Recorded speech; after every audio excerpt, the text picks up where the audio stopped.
দুনিয়ার জীবনে আসলে বিপদে পড়লে বাপ সন্তানের হয় না, সন্তানও বাপের হয় না। কথা কি সত্য? আপনারা এই বিষয়টা কি জানেন? এমন একটা লঙ্কা কাণ্ড বাংলাদেশে ঘটে গেছে। আমার কাছে বারবার এই প্রশ্নটা মনে জাগে যে ছাগল কি মানুষকে ছাগল বানাইলো, না মানুষ ছাগলরে ছাগল বানাইছে? চিন্তা করেন।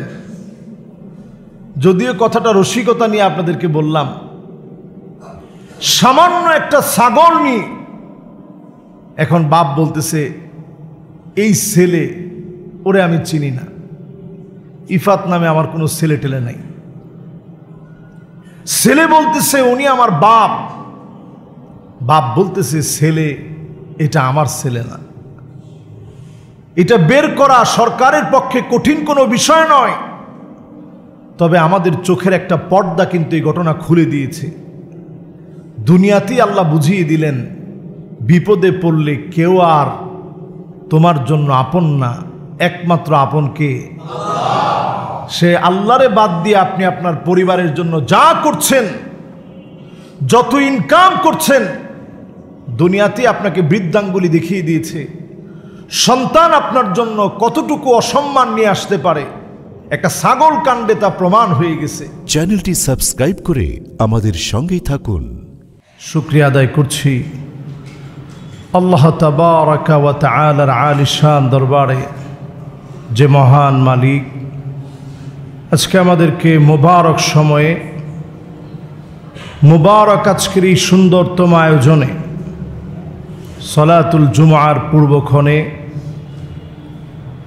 ঈদুল আযহা মোবারক কোরবানির পরে আজকে বসার, বলা, শোনার তৌফিক দান করলেন। সকলে মালিকের আলিশান দরবারে অবনত চিত্তে শকর গুজারি আদায় করি। সকলে মিলে পড়ি কালিমাতুশ শুকর আলহামদুলিল্লাহ। সকলে পড়ি রব্বানা লাকাল হামদ হামদান কাসীরান তাইয়িবান মুবারাকান ফীহি ইয়া রাব্বি লাকাল হামদু কামা ইয়ানবাগি লিজালালি ওয়াজহিক ওয়া আযীমি সুলতানিক। আল্লাহ পাকের প্রশংসা আদায় করে বড়ত্বের ঘোষণা দিয়ে দরুদ এবং সালাম পড়ছি সাইয়্যিদুল মুরসালিন, খাতামুন নবিয়্যিন, ইমামুল মুরসালিন ওয়ান নবিয়্যিন, শাহেনশাহে দু জাহাঁ, আকে নামদার, তাজে দারে মদিনা, মুহাম্মদুর রাসূলুল্লাহ সাল্লাল্লাহু আলাইহি ওয়াসাল্লামের উপরে আল্লাহ রাব্বুল আলামিন আমাদের সকলের দরুদ এবং সালামকে কবুল আর মঞ্জুর করুক। সকলে পড়ে আমিন। পেয়ারা হাজিরিন, কোরবানির ঈদের এই মোবারক সময়ের পরে আজকে আমরা অবস্থান করছি জিলহজের কত তারিখ বলেন তো দেখি? মাশাআল্লাহ, আজকে যেইভাবে জিলহজের 14 তারিখ এটা আমরা মনে রেখেছি, আরবি অন্যান্য সময়গুলোকে আমরা এইভাবে মনে রাখি না, মনে করি না। গত 13ই জিলহজ পর্যন্ত, সলাতুল আসর পর্যন্ত আমরা তাকবীরে তাশরিক পড়েছি। আল্লাহু আকবার, আল্লাহু আকবার, লা ইলাহা ইল্লাল্লাহু আল্লাহু আকবার ওয়ালিল্লাহিল হামদ। এই পড়াটা ছিল আমাদের জন্য ওয়াজিব। এই তাকবীরে তাশরিক আমরা পড়েছি আল্লাহর বড়ত্ব ঘোষণা দিয়ে। যেই সময়টাতে এখন আমরা অবস্থান করছি, এই সময়টা হচ্ছে আইয়ামু আকলিন ওয়া শুরবিন। আপনি খানাপিনা করবেন, এই খানাপিনা করাটাও ইবাদত। তবে খানাপিনা করার সময় একেবারে খুব বেশি খাওয়া ইসলাম এটা আমাকে শিখায় না। সায়েন্টিফিকভাবে এখন প্রমাণিত মহাসত্য, আপনি যখনই পানিটা পান করবেন দাঁড়িয়ে পানি খেলে কিডনিতে গিয়ে এটাকে এফেক্ট করে, কিডনি ড্যামেজ হওয়ার সম্ভাবনা থাকে। খুব রিসেন্ট আপনি দেখবেন কিডনি দুর্বল হতে হতে একটা পর্যায়ে গিয়ে যখন আর এটা কাজ করবে না, তখন আপনার সিমটমগুলো প্রকাশ পাবে। পানি যখন আপনি দাঁড়িয়ে পান করবেন, আপনার কিডনি শুধু দুর্বল হতে থাকবে। আবার যদি পানিটা পান করা মাত্রই আপনি দাঁড়িয়ে যান, আপনি পানিটা পান করেই উঠে পড়লেন, বর্তমান সায়েন্টিস্টরা বলছে, মেডিকেল সায়েন্সের গবেষণা বলছে, তখনও কিডনিটা ড্যামেজ হতে থাকবে। আপনি একটু সময় বসে থাকুন। এজন্য নবী করিম সাল্লাল্লাহু আলাইহি ওয়াসাল্লাম পানি পান করার পরেও নবীজি সাল্লাল্লাহু আলাইহি সাল্লাম আলহামদুলিল্লাহ পড়তেন, যে আল্লাহ আপনি খাওয়ালেন। বসে পানি পান করতেন। পানি পান করার সময় বিসমিল্লাহ বলতেন, শুরুতে বিসমিল্লাহ, শেষে আলহামদুলিল্লাহ। খানিকটা সময় একটু অপেক্ষা করেন, আপনি কয়েকটা বার আলহামদুলিল্লাহ আলহামদুলিল্লাহ আলহামদুলিল্লাহ আলহামদুলিল্লাহ আলহামদুলিল্লাহ আলহামদুলিল্লাহ আলহামদুলিল্লাহ বলেন। 7 সেকেন্ড পর্যন্ত বর্তমান বিজ্ঞান অপেক্ষা করতে বলে, এরপরে আপনি উঠেন, কিডনিটা ভালো থাকবে। এই যে আমলগুলো একটা পানি পান করার সময়ও আপনি যদি একটু ইসলামকে ফলো করেন, আপনি সুস্থ থাকবেন। অযথাই যদি আপনি আপনার অর্গানগুলোকে নষ্ট করে ফেলেন, অনিয়মতান্ত্রিক চলাফেরা করে যদি নষ্ট করেন, লাতুসআলুন্না ইয়াউমাইযিন আনিন নাঈম, আল্লাহ আপনাকে প্রশ্ন করবে, এই নিয়ামত আমি তোমাকে দিয়েছিলাম, সুস্থ সুন্দর একটা জীবন দিয়েছিলাম, তুমি কেন তোমার চোখটাকে নষ্ট করলা? অনেককে আমি অন্ধ বানিয়েছি, জীবনে কোনোদিন দেখতে পারে নাই। অনেককে আমি জন্মের পরেই হার্টের মধ্যে একটা ফুটা দিয়ে দিয়েছিলাম, সে অনেক কষ্ট করেছে ছোটবেলা থেকে। অনেককে আমি অটিস্টিক বানিয়েছিলাম, নানাভাবে প্রতিবন্ধী হওয়ার কারণে অনেক কিছু সে বুঝে নাই, তোমাকে আমি সব দিয়েছিলাম, আমার এই অর্গানগুলোকে কেন তুমি নষ্ট করলা? এই সময়টা যেহেতু আইয়াম ও আকলিন ওয়া শুরবিন, আপনি শুধু একা একা খাবেন না, শুধু একা খাওয়া ইসলাম আপনাকে শিখায় না। লাইলাতুদ দাইফি হাক্কুন আলা কুল্লি মুসলিম, একজন মুসলিম আপনার কাছে যখন আসবে, আপনি তাকে মেহমানদারি করাবেন। ইসলামের সবচেয়ে উত্তম কাজের মধ্যে একটি হচ্ছে মেহমানদারি করানো। আল্লাহ রাব্বুল আলামিন যেই কারণে মানুষের হায়াত বৃদ্ধি করেন, হায়াতের ভিতরে বরকত দান করেন, রিজিক বৃদ্ধি করে দেন, এর মধ্যে অন্যতম আমল হচ্ছে একটু আত্মীয় স্বজনের খবর রাখা, খোঁজ খবর নেওয়া। এই খোঁজ খবর নেওয়ার কারণে আল্লাহ রাব্বুল আলামিন রিজিক যেমন বাড়িয়ে দেন, পাশাপাশি আল্লাহ রাব্বুল আলামিন আপনার বালা মুসিবতকে আল্লাহ তাআলা উঠিয়ে নেন, অল্প হায়াতের ভিতরে বরকত দান করেন, রিজিকের প্রশস্ততা আল্লাহ তাআলা দান করেন। তো আমরা যতজন এই মুহূর্তে বসা আছি, আমরা মেহমানদারি করব রুসুম বাদ দিই। ঈদের এই সময়টাতে দেখা যায় অধিকাংশ বাসায় 8 রকমের খানা, 10 রকমের খানা, 15 রকমের খানা, পুরো ডাইনিং টেবিল পুরাটা ভর্তি শুধু খাবার আর খাবার। রুসুম বাদ দিই, আপনি মন থেকে মেহমানদারি করুন। এটা ইবাদতের আত্মতৃপ্তি যেমন পাওয়া যাবে, পাশাপাশি এটার মধ্যে বরকত হবে। নবী করিম সাল্লাল্লাহু আলাইহি সাল্লাম একদিন ক্ষুধার্ত ছিলেন। কেমন ক্ষুধার্ত? তিনি বাহিরে বের হয়ে দেখেন আবু বকর, হযরতে ওমর, জগতের শ্রেষ্ঠ মানুষের 2 জন মানুষ, ওনারাও বাহিরে পায়চারি করছে। আল্লাহর নবী দেখেই বুঝলেন আবু বকর, ওমর বড় ক্ষুধার্ত। জিজ্ঞাসা করলেন, এই সময়ে তোমরা বাহিরে কেন? আবু বকর, হযরত ওমর বললেন, আল জাউউ ইয়া রাসূলুল্লাহ, নবী ক্ষুধার যন্ত্রণা সহ্য করতে না পেরে এই সময়ে বাহিরে একটু হাঁটাহাঁটি করছে। আল্লাহর নবী, বিশ্ব নবী, সাহাবী আবু বকর আর হযরত ওমরকে নিয়ে বের হলেন। আনসারী একজন সাহাবীর বাড়ির সামনে নবীজি গেলেন।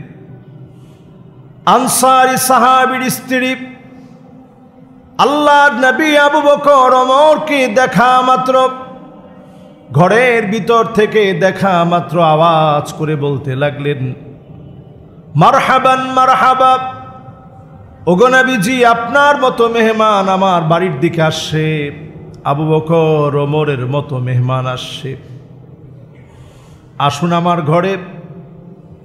আল্লাহর নবী বিশ্ব নবী যখন গেলেন,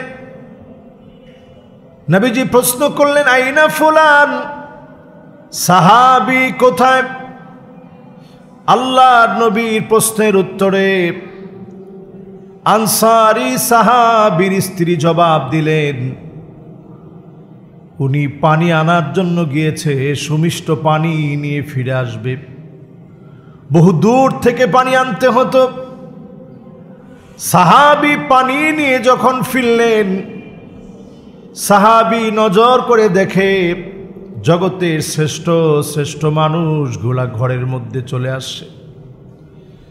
অবাক হয়ে গেলেন, কি রেখে কি খাওয়াবেন?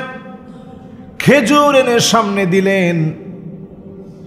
আল্লাহর নবী খেজুরগুলা যখন খেলেন, পানি যখন পান করলেন, সাহাবী বকরি জবাই দেওয়ার জন্য যাচ্ছে।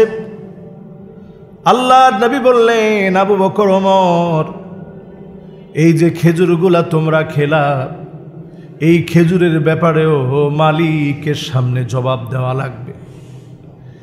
এই যে খেজুরগুলা তোমরা খেলা, লাতুসআলুন্না ইয়াওমাইযিন আনিন নাঈম,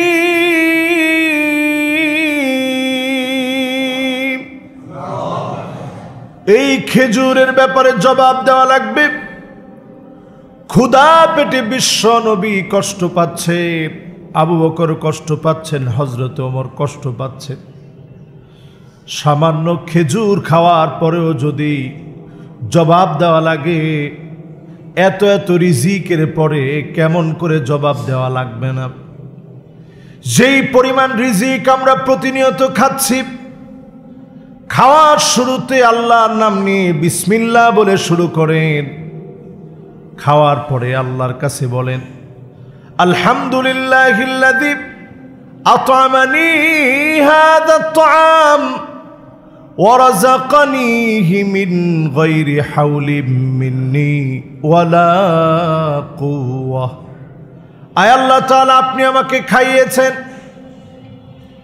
আমি আমার নিজের শক্তির কারণে খেতে পারি নাই, টাকার কারণে খেতে পারি নাই, আমার কোনো ক্ষমতার বলে খেতে পারি নাই। আল্লাহ, আপনি দয়া করে আমাকে খাইয়েছেন। এই দোয়াটা যদি খানা খাওয়ার পরে আপনি পড়তে পারেন, আমার আল্লাহ স্বয়ং ফেরেশতাদের সামনে খুশি হয়ে যায়। আল্লাহ রাব্বুল আলামিন বলতে থাকেন, দেখো আমার গোলাম কষ্ট করে খাবার, এই খাবার বাজার থেকে কিনে এনেছে, কিনে আনার পরে রান্না করেছে। এত কিছু করার পরে মালিকের শুকরগুজারি আদায় করতেছে। আমার গোলাম বলতেছে তার ক্ষমতার কারণে খেতে পারে নাই, তার কোনো শক্তি সামর্থ্যের কারণে খেতে পারে নাই, আমি আল্লাহ নাকি তাকে খাইয়েছি। যাও, আমি আমার গোলামের গুনাহ মাফ করে দিলাম। এই যে সময় আমরা খানা পিনা করি, চিন্তা করেন, একটু যদি বুঝে খান যে কি খাইতেছেন, এর কারণেও ভাই গুনাহ মাফ হয়। আল্লাহ চান বান্দার একটু মাফ করতে, একটু ক্ষমা করতে। এই সময়টাতে আল্লাহ তাআলা রোজা রাখাকে হারাম করেছেন। 2 ঈদের 2 দিন, কোরবানির ঈদের পরের 3 দিন, এই মোট 5 দিনকে আল্লাহ রাব্বুল আলামিন রোজা রাখাকে হারাম করেছেন। এই সময় খাবেন, অতিরিক্ত না, পরিমিত খাদ্য গ্রহণ করবেন। এই খাদ্য গ্রহণ করার মধ্য দিয়েও গুনাহ মাফ হয়ে যাবে। সুবহানাল্লাহ। প্রিয় হাজিরিন, যারা আমরা আজকের জুমাতে উপস্থিত হয়েছি, এই কোরবানির এই সময়ে আল্লাহ তাআলা আরো একটা বিষয় আমাদেরকে, আমাদের বাংলাদেশের মানুষকে বুঝাইয়া দিলেন। দুনিয়ার জীবনে আসলে বিপদে পড়লে বাপ সন্তানের হয় না, সন্তানও বাপের হয় না। কথা কি সত্য? আপনারা এই বিষয়টা কি জানেন? এমন একটা লঙ্কা কাণ্ড বাংলাদেশে ঘটে গেছে, আমার কাছে বারবার এই প্রশ্নটা মনে জাগে যে ছাগল কি মানুষকে ছাগল বানাইলো না মানুষ ছাগলরে ছাগল বানাইছে? চিন্তা করেন। যদিও কথাটা রসিকতা নিয়ে আপনাদেরকে বললাম, সামান্য একটা ছাগল নিয়ে এখন বাপ বলতেছে এই ছেলে, ওরে আমি চিনি না, ইফাত নামে আমার কোনো ছেলে টেলে নাই। ছেলে বলতেছে উনি আমার বাপ, বাপ বলতেছে ছেলে, এটা আমার ছেলে না। এটা বের করা সরকারের পক্ষে কঠিন কোনো বিষয় নয়, তবে আমাদের চোখের একটা পর্দা কিন্তু এই ঘটনা খুলে দিয়েছে। দুনিয়াতেই আল্লাহ বুঝিয়ে দিলেন, বিপদে পড়লে কেউ আর তোমার জন্য আপন না, একমাত্র আপন কে? সে আল্লাহরে বাদ দিয়ে আপনি আপনার পরিবারের জন্য যা করছেন, যত ইনকাম করছেন, দুনিয়াতেই আপনাকে বৃদ্ধাঙ্গুলি দেখিয়ে দিয়েছে। সন্তান আপনার জন্য কতটুকু অসম্মান নিয়ে আসতে পারে একটা ছাগল কাণ্ডে তা প্রমাণ হয়ে গেছে। কোরআনুল কারীমের দিকে যদি আপনি তাকান, আল্লাহ তাআলার বক্তব্য দেখেন, ইয়াউমা লা ইয়ানফাউ মালু ওয়ালা বানুন ইল্লা মান আতাল্লাহা বিকলবিন সালিম। আল্লাহ তাআলা বলেন, দুনিয়ার জীবনে,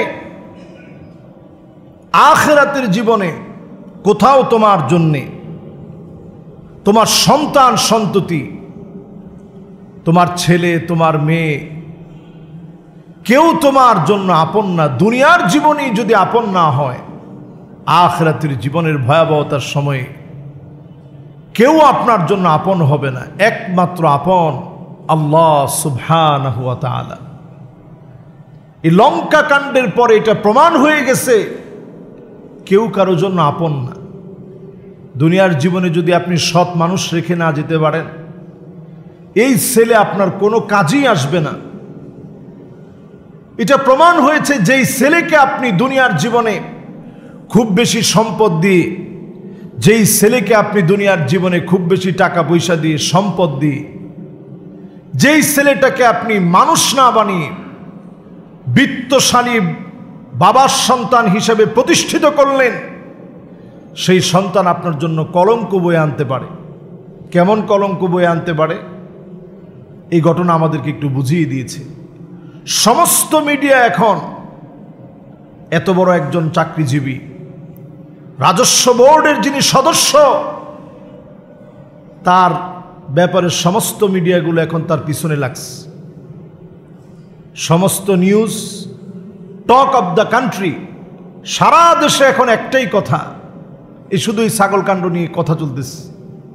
সারাদিন শুধু এটা নিয়ে নিউজ হচ্ছে।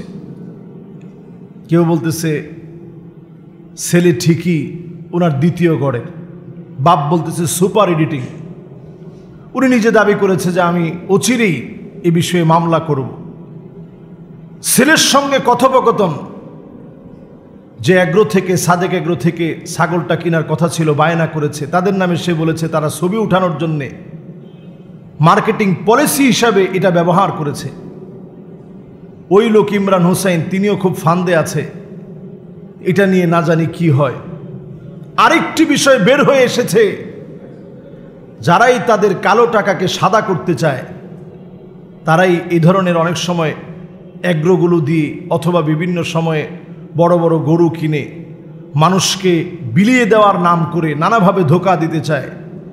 এবারের কোরবানিতে একটি বিষয় প্রমাণিত হয়েছে, বড় গরু আর এখন কিনতে চায় না। অন্তত আমাদের ওয়াজে এতটুকুন তাসির হয়েছে, বড় গরু কিনলে যে এই কোরবানি অধিকাংশ ক্ষেত্রে আল্লাহ কবুল করে না, এটা মানুষের কানে কানে এখন পৌঁছায় গেছে। ঠিক কিনা বলে? কোককে যেমন মানুষ বয়কট করেছে, 7 আপকে যেমন মানুষ বয়কট করেছে, পেপসিকে যেমন বয়কট করেছে, কিনলেকে যেমন বয়কট করেছে, অ্যাকুফিনাকে যেমন বয়কট করেছে, ঠিক তেমনি মানুষ এখন কেমন যেন বড় গরু বয়কট করে ফেলেছে। আমরা দেখেছি যারা খামারি, তারা বড় বড় গরু যেগুলো একসময় 20 লাখ বিক্রি করত, এবার বাজারে তারা 4 লাখ টাকা বিক্রি করে কোনো রকম 4 লাখ 5 লাখ টাকা বিক্রি করছে। তারাও নিয়ত করছে যে আর বড় গরু পালন করব না। খামারিদের প্রতিও আমাদের আহ্বান, ছোট ছোট গরু আপনারা লালন পালন করেন।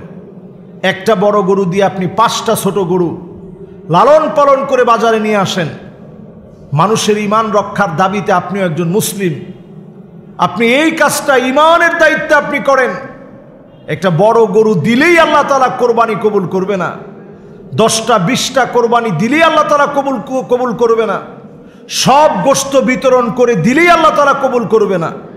আল্লাহ তাআলা কবুল করবে কেবলমাত্র হালাল ইনকাম দিয়ে তাকওয়া সহিত মুত্তাকি ব্যক্তিদের কোরবানি যিনি কবুল করবেন তিনি কে? আল্লাহ। এই ঘটনা আমাদেরকে অনেক কিছু শিখিয়ে দিয়েছে। ভাবার একটা দ্বার আল্লাহ তাআলা খুলে দিয়েছে।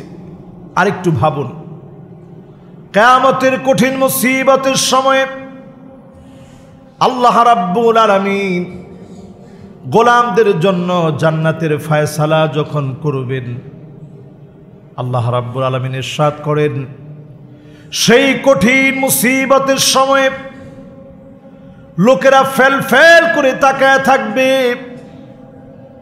সেদিন তাকায় তাকায় খুঁজবে, কোথায় আমার ছেলে, কোথায় আমার মেয়ে, কোথায় আমার পরিবার। কোরআনুল কারীম আল্লাহ রাব্বুল আলামিন ইরশাদ করেন, ওয়াল্লাযীনা আমানু ওয়াত্তাবা'তুহুম যুররিয়্যাতুহুম বিঈমান আলহাকনা বিহিম যুররিয়্যাতাহুম ওয়ামা আলাতনাহুম মিন আমালিহিম মিন শাই। সেই কিয়ামতের কঠিন মুসিবতের সময় বাপ ফেল ফেল করে তাকায় থাকবে, চোখ দিয়ে পানি ঝরবে, আর খুঁজবে আর বলবে, আল্লাহ কোথায় আমার ছেলে, কোথায় আমার মেয়ে, আইনা উসরাতি, কোথায় আমার ছেলে, কোথায় আমার মেয়ে। সেদিন বাপ যখন কাঁদবে, আল্লাহ রাব্বুল আলামিন বলবেন, গোলাম তোর কান্নার কারণ কি? একটু পরেই তো তুমি জান্নাতে যাবে। লোকটা সেদিন বলবে, মালিক এই জন্য আমি কাঁদতেছি, কোথায় আমার ছেলে, কোথায় আমার মেয়ে। ছেলেটাকে তো দেখতেছি না, আল্লাহ আমার মেয়েটারে তো দেখতেছি না, আমার পরিবারকে দেখতেছি না। এত এত মানুষের ভিড়ে কোথায় আমার ছেলে, কোথায় আমার মেয়ে।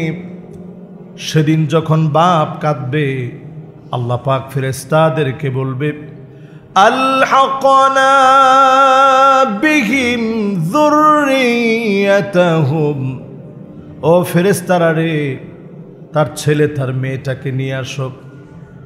অধিকাংশ লোক সেদিন তাকায় দেখবে, ছেলের গায়ে জাহান্নামের পোশাক পরা, মেয়ের গায়ে জাহান্নামের পোশাক পরা। সেদিন বাপ হাউমাউ করে সেদিন আল্লাহর সামনে দাঁড়ায় কাঁদবে, আল্লাহ আমি তো আমার সন্তানকে ঈমানের উপরে রেখে আসছিলাম, আমি আমার মেয়েকে ঈমানের উপরে রেখে আসছিলাম, কত চেষ্টা করেছি, সন্তানদেরকে মানুষ বানাতে পারি নাই। আয় আল্লাহ আপনি মাফ করে দেন না। সেদিন আল্লাহ রাব্বুল আলামিন যদি মাফ করে দেন, আল্লাহ তাআলা যদি দয়া করেন, আপনি আপনার সন্তানদেরকে নিয়ে জান্নাতে থাকবেন। নচেত আল্লাহ রাব্বুল আলামিন জাহান্নামের পোশাক পরায় আবার জাহান্নামে আল্লাহ তাআলা ফেরত পাঠাবেন। আল্লাহ রাব্বুল আলামিন সেদিন আপনার সন্তানকে, আপনার মেয়েকে, আপনার পরিবারকে চোখের সামনে নিয়ে আসবে। দুনিয়ার জীবনে যদি মানুষের মতো মানুষ বানাতে পারেন, আখিরাতমুখী বানাতে পারেন, এই সন্তানদেরকে দিয়ে আপনাকে যিনি আখিরাতের জীবনে সৌভাগ্যবান বানায় দিবেন তিনি কে? দুনিয়ার জীবনে সন্তান কোনো কাজে আসে না যদি এই সন্তান মানুষের মতো মানুষ না হয়। মানুষ অনেক সময় যখন সন্তান বিভিন্ন অন্যায় করে ফেলে, লোকদের সামনে তখন বাপ হওয়ার পরেও বলে, আল্লাহ তুমি এই ছেলেকে কেন দিয়েছিলা? জন্মের পরেই যদি সে মারা যেত আল্লাহ, আমি তো বেঁচে যেতাম।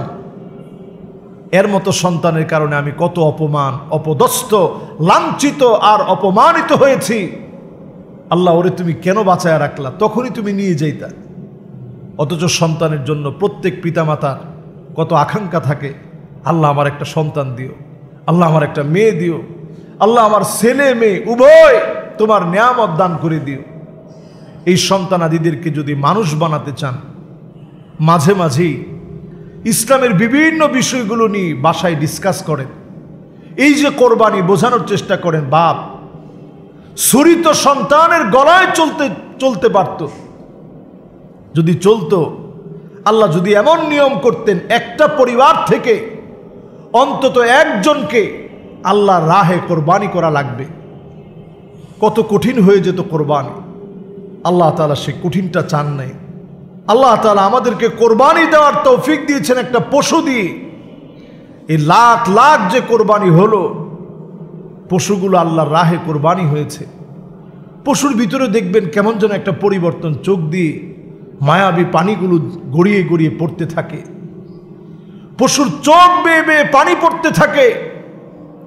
কোরবানির সময়টা আসলে লক্ষ্য করবেন, উটের চোখ দিয়ে জর্জর করে পানি পড়তে থাকে, মহিষ কাঁদতে থাকে, ছাগল কাঁদতে থাকে।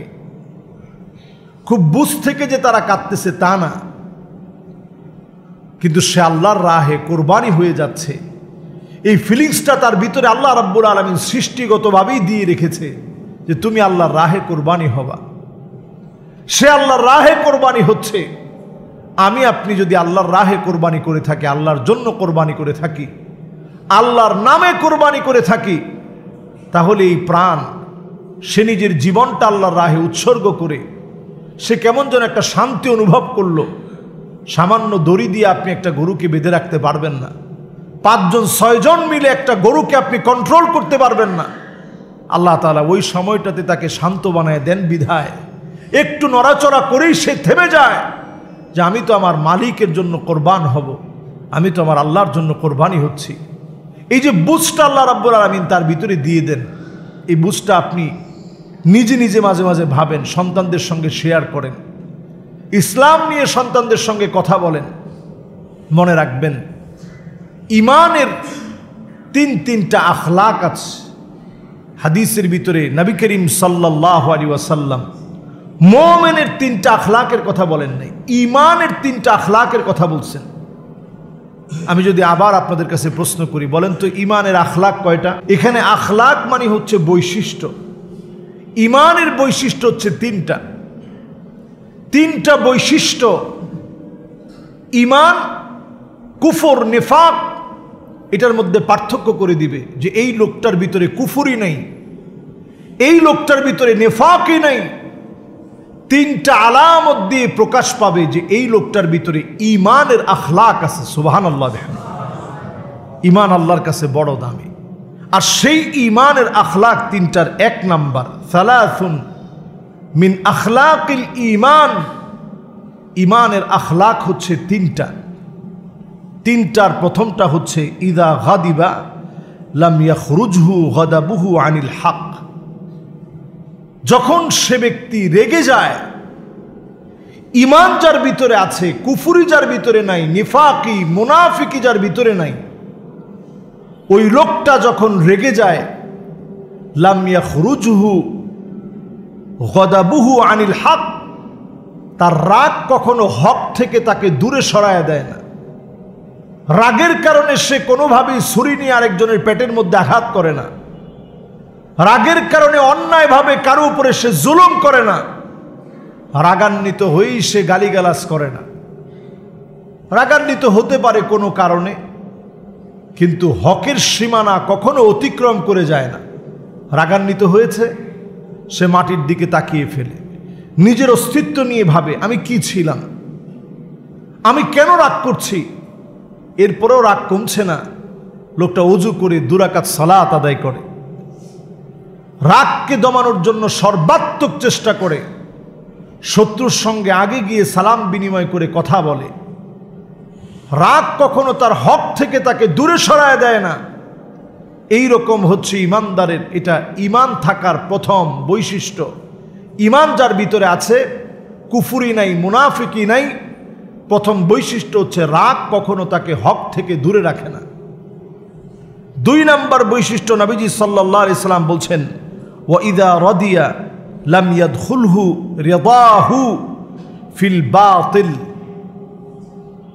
কারো উপরে খুশি হয়েছে অথবা কোনো বিষয়ে সে খুশি হয়েছে, খুশি হওয়ার পরেই অন্যায় কোনো কাজ ইমান যার ভিতরে আছে সেই লোকটা করবে না।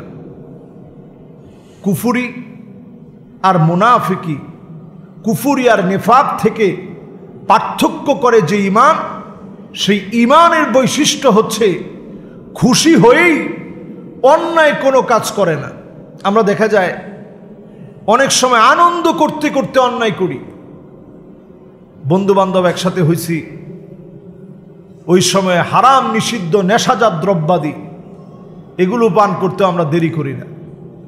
বন্ধু বান্ধব একসাথে হয়েছি, অন্যায় করতে, জেনা ব্যভিচারের মতো অন্যায় লিপ্ত হতে আমরা দেরি করি না। আমরা আনন্দে আছি, খুশিতে আছি, গান বাজনা জোরে ছেড়ে ট্রাক ভাড়া করে এরপরে গ্রামে গঞ্জে শহরে সব জায়গায় বেরিয়ে পড়েছে, ডিজে পার্টি শুরু হয়ে গেছে। গত 2-1 বছর ধরে হালকা পাতলা পিটাপিটির পরে, একটু উত্তম মাধ্যমের পরে এটা এইবার তেমন একটা নজরে পড়ে নাই। আপনারা দেখছেন এটা এবার অনেকটাই আলহামদুলিল্লাহ কমে গেছে। তো এটা যদি আমরা একটু সতর্ক থাকি, প্রত্যেকে যদি দায়িত্বশীল হই, আরও বেশি দেখবেন কমে যাবে। আমাদের বাচ্চাদেরকে বোঝানোর চেষ্টা করেন, আপনি আপনার নিজের সন্তানদেরকে নিয়ে ঘুরতে বের হন, আপনি আপনার সন্তানদেরকে একটু সময় দেন, যাতে করে সে কোনোভাবেই হক থেকে বাতিলের দিকে চলে না যায়। এটা সবসময় খেয়াল রাখা, এটা ইমানের বৈশিষ্ট্য। 3 নম্বর, নবী আলাইহিস সালাতু ওয়াস সালাম বলছেন, ইযা কদারা লাম ইয়াতানাওয়ালা মা লাইসা লাহু। যেটা তার না, সেটা পাওয়ার জন্যে ইমানের বৈশিষ্ট্য হচ্ছে সেটা পাওয়ার জন্য সে আপ্রাণ চেষ্টা করবে না। যেটা তার না সেটা পাওয়ার জন্যে, হারাম পথ থেকে ইনকাম করার জন্যে, হারাম দিয়ে তার রাজ্য সাজানোর জন্যে ইমানের বৈশিষ্ট্য যার ভিতরে আছে, মুনাফিকি আর কুফুরি যার ভিতরে নেই, ওই লোকটা হালালভাবে যতটুকু পাবে এটার মধ্যেই সে বরকত মনে করে থাকবে। আর যার দেখবেন অল্পে তুষ্টি আসে না, ওই লোকগুলার ভিতরে আসলে ইমানের বৈশিষ্ট্য নাই। আপনি আমি এই 3টা বৈশিষ্ট্য যদি আজকের জুমা থেকে সামনে রাখি, ইমানের বৈশিষ্ট্য যখন আমার ভিতরে চলে আসবে, হালাওয়াতুল ঈমান, প্রত্যেকটা কাজ করবেন, কাজের ভিতরে আপনি দেখবেন কেমন যেন একটা স্বাদ পাচ্ছেন। আমলের কাজ করবেন, স্বাদ পাচ্ছেন, জিকিরের কাজ করবেন, স্বাদ পাচ্ছেন, নামাজ পড়বেন, স্বাদ পাচ্ছেন, ইবাদত যখন করবেন, আন তা'বুদাল্লাহ কাআন্নাকা তারাহু ফাইন লাম তাকুন তারাহু ফাইন্নাহু ইয়ারাক। এমনভাবে আমল করবেন কেমন যেন আপনি আপনার মালিককে দেখতেছেন। যেহেতু আপনি আপনার মালিককে দুনিয়ার চর্মচক্ষু দিয়ে দেখা সম্ভব নয়, এজন্য সব সময় এটা মনে রাখবেন, নিশ্চিত আমার মালিক প্রতিনিয়ত, প্রতি ক্ষণে, প্রতি সেকেন্ডে, ইকো সেকেন্ড, ন্যানো সেকেন্ড, এর চাইতে কম যদি কোনো সংখ্যা বের হয়, ওই সময়ে আমার মালিক ঠিকই আমাকে দেখতেছে। পড়েন আল্লাহু আকবার। এই বুঝটা যদি আমাদের ভিতরে চলে আসে, প্রত্যেকটা ইবাদতের স্বাদ আমার আপনার ভিতরে জাগ্রত হবে। আল্লাহ রাব্বুল আলামিনের কাছে আমরা কামনা করি মুবারক বরকতের এই সময়টা, এই যে কত হাজী সাহেব এখন দেশে ফিরে আসবেন, এক এক করে হজ করলেন, ফিরে আসবে দেশে। রাজাআকা ইয়াউমিন ওয়ালাদাতহু উম্মুহু। হজের এই মৌসুমে মান হাজ্জা ফালাম ইয়ারফুস ওয়ালাম ইয়াফসুক, এই সময়টাতে হজ করেছেন, গালাগালি করে নাই, পাপাচারে লিপ্ত হয় নাই, এইভাবে হজের কার্যাদি সম্পন্ন করেছেন। রাজাআকা ইয়াউমিন ওয়ালাদাতহু উম্মুহু, সদ্য প্রসূত শিশু বাচ্চার মতো হয়ে ফিরবে, বরকত নিয়ে আসবে। আমরা আল্লাহর কাছে দোয়া করি, যত হাজিরা আমাদের দেশ থেকে হজ করতে গিয়েছে প্রত্যেকের হজটাকে আল্লাহ রাব্বুল আলামিন হাজ্জে মাবরুর হিসাবে যেন কবুল মঞ্জুর করেন, পড়েন আমিন। আমাদের প্রত্যেকের প্রত্যাশা যেন হয়, বাইতুল্লাহ জিয়ারতের তামান্না যেন থাকে, আল্লাহ যেন সবাইকে দেখার যাওয়ার তৌফিক যেন আল্লাহ দান করেন, পড়েন আমিন। যতগুলো কথা বললাম বিমাশিয়াতিল্লাহি তাআলা ওয়া বিতৌফিকিহি, আল্লাহ রাব্বুল আলামিন আমাকে আপনাদের সবাইকে আমল করার তৌফিক আল্লাহ তাআলা দান করুক, পড়ি আমিন।